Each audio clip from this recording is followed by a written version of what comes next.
15 seconds, 10 seconds,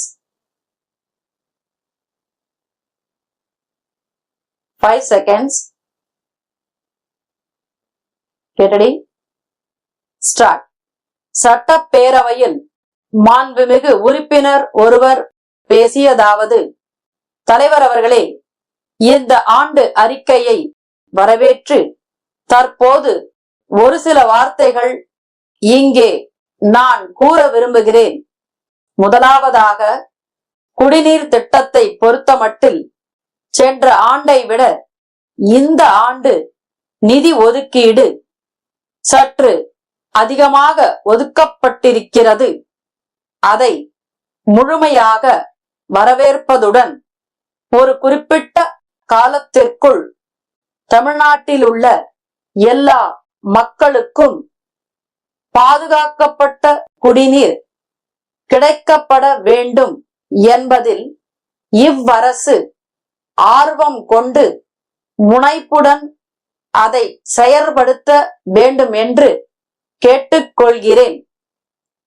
அடுத்து, மாணவர்கள் உலகை பொறுத்தமட்டில் ஒரு விதமான அமைதியின்மை இருக்கின்றதென்பதில் எந்த விதமான கருத்து வேறுபாடும் இருக்க முடியாது. அரசியலுக்கு மாணவர்களை இழுக்கக்கூடாது என்று அரசியல் கட்சிகள் அறிவிக்கின்றன. ஆனால் தெரிந்தோ தெரியாமலோ மாணவர்களை வலைவீசி பிடிக்க அனைத்து கட்சிகளும் தொடர்ந்து பாடுபடுகின்றன. வருங்கால தலைமுறையை உருவாக்குகின்ற பொறுப்பு இந்த தலைமுறைக்கு இருக்கிறதென்பதை எல்லா ஆளும் மற்றும் எதிர்கட்சிகளும் உணர்ந்து கல்லூரி மாணவர்கள் மட்டத்தில் அரசியல் கட்சிகளை புகுத்துவதில்லை என்று ஒரு மனதாக உடன்பாடு கொண்டு ஒரு முறையை அமைத்து கொண்டாலொழிய அமைதிக்கு வேறு வழி இருப்பதாக எனக்கு தெரியவில்லை. நமது சட்டமன்ற மேலவையிலும் பேரவையிலும் இருக்கும் எல்லா எதிர்கட்சி தலைவர்களும் நல்லதொரு இணக்கமான முறையை கண்டுபிடித்து கல்லூரி மட்டத்திலும் உயர்நிலை பள்ளி மட்டத்திலும் மாணவர்கள் மத்தியில் கட்சி அரசியலை ஒழிக்க ஒரு நெறியை ஏற்படுத்திக் கொண்டால் மாணவர்களை மிகவும் கவனமாக கல்வித்துறையில் பயிற்றுவிக்க முடியும். இப்படிப்பட்ட நிலையை உருவாக்கினால்தான் அடுத்த தலைமுறையினர் சிறப்பாக இருப்பார்கள்.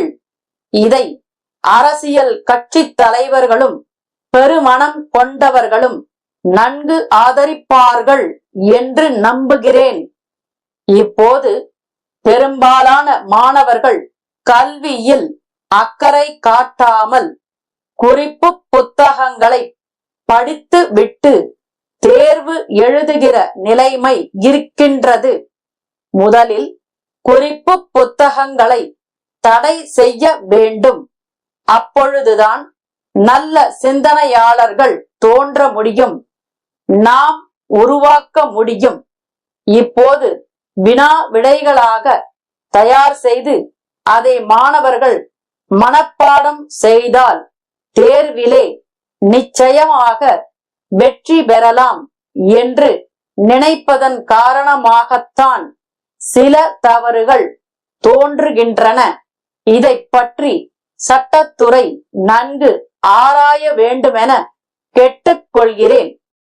அடுத்து, கதர் கிராம தொழில் கழகத்தை பற்றி ஒரு சில செய்தி சொல்ல விரும்புகிறேன்.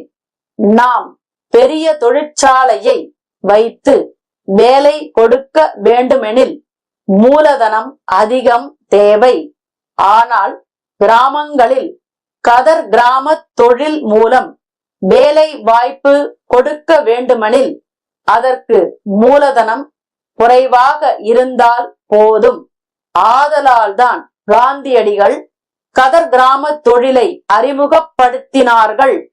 கிட்டத்தட்ட 1,00,000 பேருக்கு மேலாக இந்த தொழிலில் ஈடுபட்டிருக்கிறார்கள். வேறு பெரிய தொழிலில் குறைந்த மூலதனத்தை கொண்டு இவ்வளவு பேருக்கு வேலை கொடுக்க முடியாது.